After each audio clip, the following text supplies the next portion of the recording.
Le maire de Saguenay, Jean Tremblay, ne cachait pas son enthousiasme ce matin lorsqu'il a présenté en conférence de presse en compagnie du président du Conseil du Trésor, Jean-Yves Provencher, la nouvelle entente intervenue entre la ville de Saguenay et les syndicats de ses employés pour le financement du régime de retraite. En vertu de cette entente, de grands changements ont été apportés à plusieurs points majeurs du régime, assurant ainsi sa pérennité à un coût plus raisonnable. Le maire a tenu à souligner la grande collaboration des employés lors de la période de négociation. Laissons maintenant le maire Jean Tremblay nous expliquer les grandes lignes de cette entente.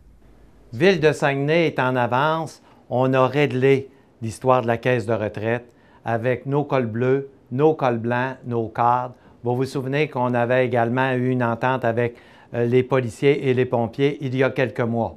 Donc, pour nous, là, c'est comme un soulagement. Je pense pour les employés aussi, parce que ça se présentait pas tellement bien, comme dans toutes les villes du Québec, même dans toutes les industries. Le problème des caisses de retraite, c'est vraiment quelque chose d'important. Alors, voici les 5 points principaux sur lesquels on s'est entendu. Le plus important, la retraite maintenant pour les nouveaux arrivés passe de 55 ans à 60 ans. Alors ça, c'est beaucoup d'argent pour la ville. C'est un gain important. Les employés ont compris qu'on ne pouvait plus prendre notre retraite à 55 ans. D'abord, l'espérance de vie a changé au cours des années et également, les villes ne sont plus capables de payer. Les gens décédant beaucoup plus vieux, ça coûte beaucoup plus cher à la ville. C'est un régime qui devenait intenable. Deuxième point important, c'est que la retraite était calculée sur les 3 dernières années. Vous savez, comme moi, qu'on augmente de salaire avec les années. Et on prenait la moyenne des 3 dernières années et c'était à partir de ces chiffres-là que l'on calculait le montant qui était versé lors de la retraite. Maintenant, au lieu d'être les 3 dernières années, ce sont les 5 dernières années. Alors, ça fait vraiment une différence. La moyenne n'est plus la même. Et pour cela, je peux vous dire que la Ville, encore une fois, économise des montants d'argent importants. Également, quand on prend notre retraite, la Ville garantissait 15 ans. Voici ce que ça veut dire. C'est que, supposons qu'un retraité meurt au bout de 7 ans. 7 ans après avoir pris sa retraite, il décède. Eh bien, la Ville payait jusqu'à concurrence de 15 ans. Donc, il restait donc 8 ans à payer à ses héritiers. Donc, en prenant notre retraite auparavant, on était certain qu'on avait au moins 15 ans de paiement. Même si on décède, ça allait aux héritiers. Le 15 ans est passé à 10 ans.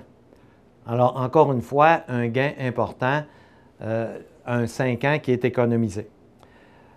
Il y avait également des compensations de données si la personne prenait sa pension avant l'âge de 65 ans. Alors, les montants qui étaient dus par le Fonds de pension fédéral et la Régie des rentes, il y avait une compensation qui était donnée à l'employé jusqu'à ce qu'il reçoive ces rentes-là. Mais avant, c'était jusqu'à 65 ans. Maintenant, ce n'est plus ça.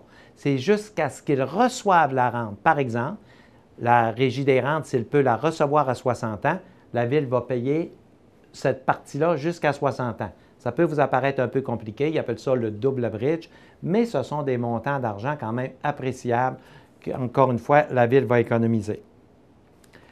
Le dernier point important, c'est que la personne qui prenait sa retraite avant l'âge de 55 ans, elle décidait, mettons à 45 ans qu'elle partait, ou à 50 ans, elle décidait de partir, à ce moment-là, elle avait une pénalité. Elle pouvait prendre sa retraite avant, mais ça lui coûtait, elle perdait 3 pour chaque année avant la date prévue pour prendre sa retraite. Si elle prenait sa retraite 10 ans avant la date prévue, elle perdait 30 de sa retraite. Maintenant, au lieu d'être 3 c'est 4,5 C'est pas mal d'argent. Alors, tout ça, ça fait en sorte qu'on a un régime qui va coûter moins cher à la Ville. Alors, on va économiser des sommes d'argent importantes. Dès cette année, on sauve 1,8 million. Et puis là, ça va changer à chaque année. Maintenant, la Ville va se faire une réserve de 700 000 par année pour ne plus jamais avoir à vivre ce qu'elle a vécu au cours des dernières années. Il faut se faire une réserve parce qu'il peut arriver, encore une fois, des événements qui vont faire en sorte que la caisse de retraite va être encore une fois un problème.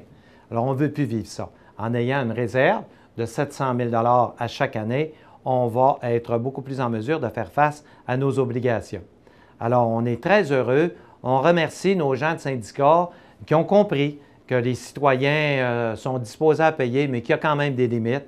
Alors, c'est la seule grande ville qui s'est entendue avec tous ces syndicats. Je vous fais remarquer qu'il y a eu une entente importante à Montréal avec l'École bleue, mais c'est nullement comparable. Il faut dire qu'ils partaient de beaucoup plus loin.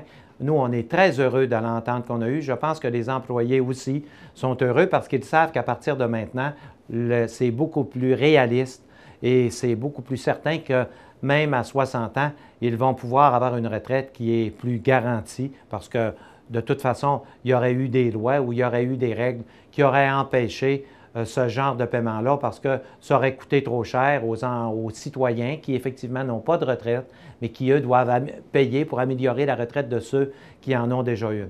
Donc, tout le monde est heureux et aujourd'hui, Ville de Saguenay peut dire on tourne la page, c'est réglé avec les cadres, l'École bleue, l'École blanche, les pompiers et les policiers.